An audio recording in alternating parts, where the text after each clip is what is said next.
Hey yo, thanks for tuning in to Celeb Sauce. It's the backup channel backing Celeb up and bringing you all the breaking news. Yo, happy New Year's everybody. 2023 is here and I'm wishing everybody out there much happiness, health, and prosperity in 2023. I didn't drop a video the other day, so I gotta tell you today, this year is going to be your year. Now let's get into the stories. As you already know, Lil Romeo and Master P were having a little tiff that they were airing out online, but it appears that they have squashed that beef.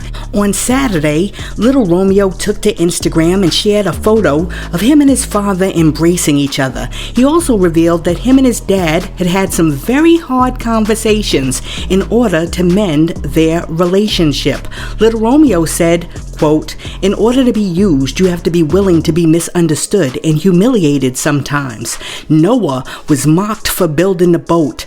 Jairus showed us that sometimes we have to be willing to walk through the dead places so that God could show us how he can use every situation. No one ever thought little David could defeat the giant." And we all know the mistreatment of Jesus. My point?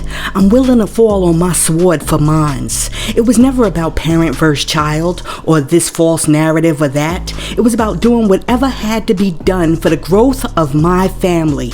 Today, December 31st, me and my father at Master P had very hard conversations, ironically outside in the rain. But in order for any generation to grow, that communication has to be had and reciprocated on both sides. The good, the bad, and the ugly. No matter the journey ahead, our family can truly begin to heal, and I believe many others will use our story as an example to learn from. What a way to close the year. Vivre l'amor et pardonner. Hashtag for Tai Tai. Well, in the spirit of familial unity, Master P also shared the same photo on his own Instagram page with a message that said, quote, "Happy New Year's 2023 is all about forgetting the past and looking forward to what lies ahead, pressing towards the goal. Philippians 3:13. As a parent, I'm growing, taking self-accountability and educating my family and the next generation. Love takes growth and forgiveness. Seek God first and everything else will fall into place. At Romeo Miller and to all my kids, we all we got! Exclamation point, end quote. Listen, it warms my heart to see that the Millers have worked it out. However, I gotta tell you, I still have not changed my mind. I still don't think Romeo Miller should have posted that mess online. That is not for everybody else to be all up in the business. But I gotta tell you, God is good and God works out all things for those who believe. But check it out. You never want to play with God because you see how Tory Lanez's father was calling on God to rain down fire and brimstone from the heavens to scorch Rock Nation and Jay-Z for the gross violation that was done to his cherubic child? I mean, he stood there with that plaid suit and that turtleneck, and he called on all the powerful intercessors to intercede on behalf of his son who had been egregiously grieved by the American criminal justice system. And he was like, God knows me, because I'm Tory Lanez's father, and God is going to answer my prayers. And you see what God did? God was sitting up in heaven and he was like, yo, this dude down there playing with my name, release that phone call. Yo, God is the best. And on a real, to tell you the truth, Tory Lanez's father should have been putting in that same energy that he had on those court steps into raising his son into being a real man. That's what he should have been doing. Because like the Bible says, spare the rod, spoil the child. Tory Lanez is simply a spoiled little man-child. On to the next story. Now, the other day when I was telling a story about YFN Lucci, I made a mistake and I was calling him YNL Lucci, which might have been because we had just been talking about YSL behind the scenes, right? But here's the thing though, I gotta put respect on his name. So from now on, whenever I'm talking about YFN Lucci, I'm gonna double check to make sure that I am saying CVS Lucci's name right, okay? Whenever I'm talking about AT&T Lucci, I'm gonna make sure that I do not say it it wrong. I am going to make sure that when I am discussing AARP Lucci, I have the proofreaders double check what I am saying, because I never want to disrespect GNC Lucci. You know what I'm saying? So my apologies to BET Lucci. No, I'm just playing around. Listen, thanks to all the people who corrected me in the comments. I appreciate it. And yes, I did mean YFN Lucci. Now get this, Yo Gotti and Angela Simmons officially made their relationship public on New Year's Eve. Gotti posted a video on Instagram showing Reverend Run's daughter Angela Simmons in a black dress posing next to a Rolls Royce. The clip also shows the couple in the car toasting to 2023 over a glass of champagne. Under the video, which had Little Baby and Fridays Forever playing in the background, Gotti wrote, quote, "Ain't lost a crush since high school," end quote. The video goes on to show Gotti chivalrously escorting Angela Simmons out of the car while holding an umbrella over her head, right before he gets a good firm grasp of her badonkey donk and kisses her on the lips. Now, Angela Simmons also made their relationship public the other night because she posted some pictures from the photo shoot and she captioned, quote, "You are all I need and more," end quote. I'm wondering what Little Bow Wow and Lil Romeo were thinking when they saw those photos. Listen, I'm just glad to see that Angela is growing up hip-hop, and she's graduated from dating the dudes whose names start with the Littles, and now she's moved on to the Yos. What do you think? Do you think Angela's gonna have a little bit more luck with Yo than she had with the Littles in the past? Let me know what you think in the comments. Now check this out. Apparently Doja Cat has received a death threat after an incident that took place in an incel chat room. For all you people who don't know what an incel chat room is, let me tell you. An incel chat room is a place where people who are involuntarily celibate go to chat, okay? These are people who are not getting any buns, who can't get any buns, who go out. They try to get some buns, but they can't get no buns. And on the other end of the spectrum, it's females who try to go get some D, but nobody will give them the D. I mean, these people are running around and they're like, please, please, give me some D. And dudes are like, no, no D for you. Well, apparently, a lot of the people in these chat rooms are a little disgruntled, and you know, they also become a little misogynistic, a little racist, a little alt-right on occasion. Well, anyway, apparently Doja Cat likes spending time in these chat rooms, and now she's taking legal action against a man who she says allegedly threatened her life when he got kicked out of one of these chat rooms. Alright, so according to reports, this is what happened. The man was in a tiny room chat room and he felt that Doja Cat was bullying him, so he posted, quote, "Not only has Doja Cat been going into this chat room, this is her right here. The owner gave her admin and she bans, kicks, and bullies the ish out of me," end quote. Well, after making that post, what do you think Doja Cat allegedly did? She kicked him out of the chat. And so he was all upset. So he turned around and he came back in the chat and he said he would see her soon.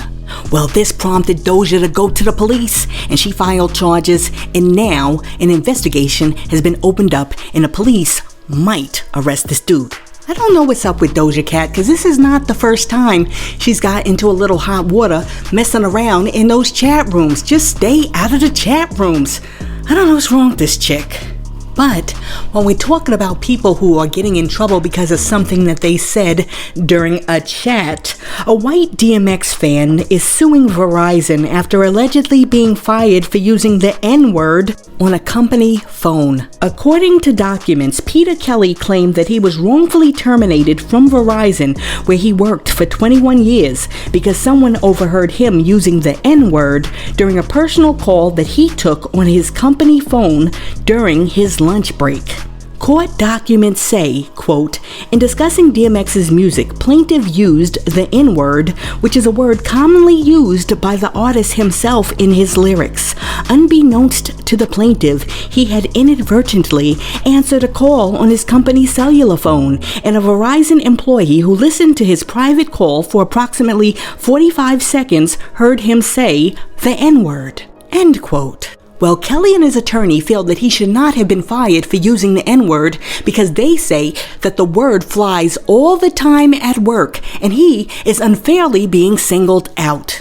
According to Kelly's attorney, despite a zero-tolerance policy at Verizon, quote, certain employees routinely use words like the B word, the C word, the N word, the S word in the workplace, and such language is used in the presence of management-level employees. Yet, when it's used by female employees or an African-American employee and or a Hispanic employee, none is reprimanded or singled out. End quote. Kelly also believes that as a union member, his termination was, quote, in violation of the National Labor Relations Act, end quote, and he wants to be compensated for damages.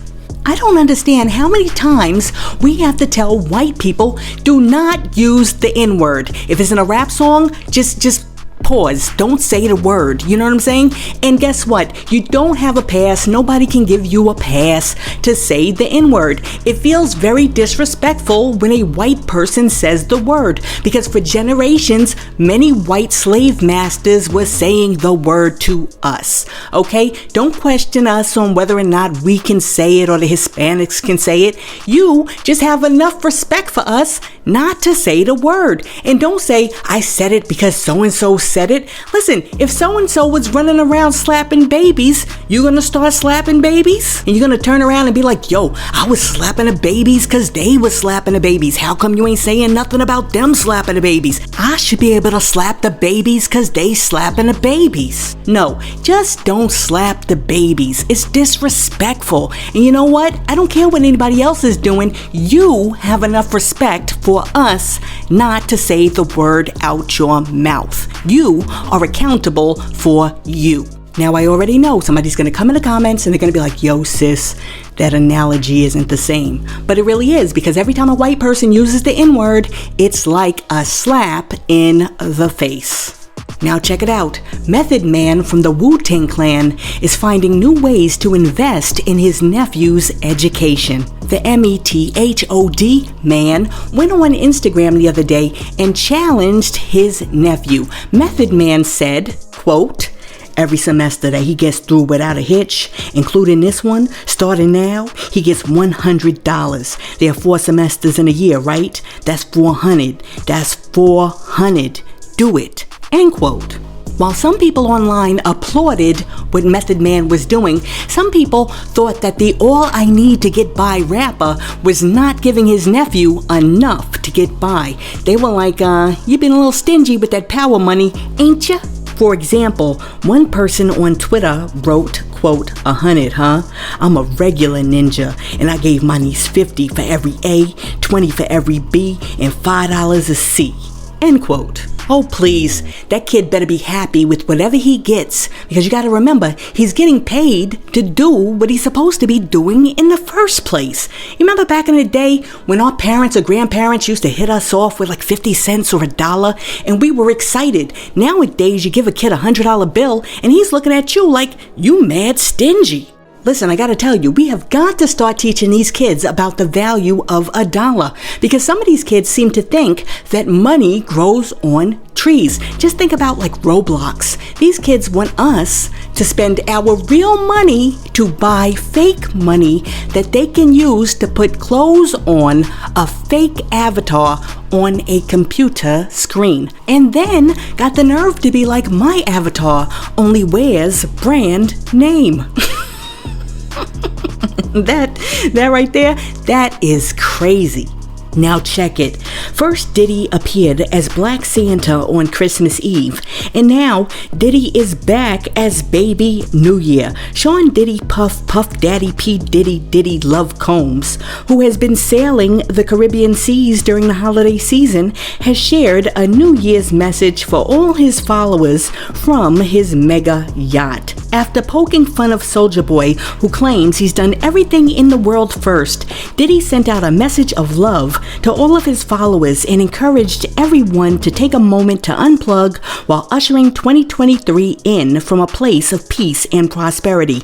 Diddy said, quote, "Check it out. It's so much bad ish on the internet right now. So much negative energy. So much just like, yo, everybody, let's lift up the frequency and vibration. Let's stay off the effing internet. If you see this, turn your phone off for a day. Get you some rest. Get closer to God. Get closer to your friends. Be kind to people. Think about what you're saying. Think about what you're doing. And get ready for 23 to rise. This is your season of wealth, your season of happiness, your season of peace. God bless y'all. Love. Exclamation point. End quote.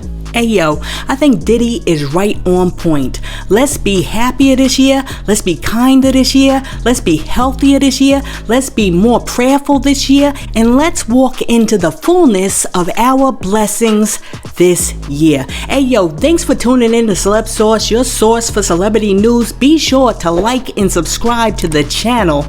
Peace.